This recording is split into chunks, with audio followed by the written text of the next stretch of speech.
All right, I told you we'd have today's video out at a normalish time.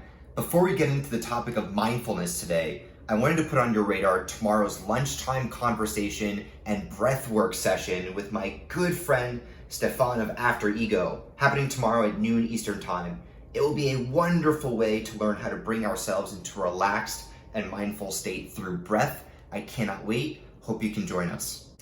So mindfulness, I feel like this may be the catch-all phrase for wellness for the decade, but do we really know what it means, why it's helpful? I feel like I hear the term all the time, but I have not taken an active interest in research why it is so important and what it really means to be mindful. So that is what we're trying to accomplish today. Mindfulness can be defined in a variety of ways, but the common thread of definitions is that it entails being as present as you can, mindful in your current moment, but without judgment. With acceptance and without judgment, we are able to focus on our current situation in the now. Mindfulness is derived from sati, the first of 7 factors of enlightenment in Buddhism. In this practice, sati starts the process in paving the way to liberation or nirvana, in which greed, hatred, and delusion have been overcome and are absent from the mind. But mindfulness today takes on a bit of a different use in our environment, doesn't it?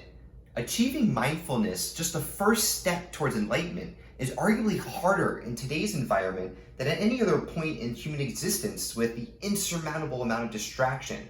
These things infringe on our default state, largely creating a reality where we lack an ability to maintain inner awareness that is so important to dealing with stress and making decisions. As it pertains to stress and mental health, the scientific research has been extensive. There are a variety of therapies and schools of thought that have been used, possibly most notably MBSR, or mindfulness-based stress reduction, developed by John Kabat-Zinn at the University of Massachusetts Medical Center, which uses a combination of mindfulness, meditation, body awareness, and yoga to help people become more mindful. Kabat-Zinn describes 3 purposes to mindfulness practice. This is by knowing the mind, with a focus on understanding our feelings and motivations, but without judgment. Training the mind.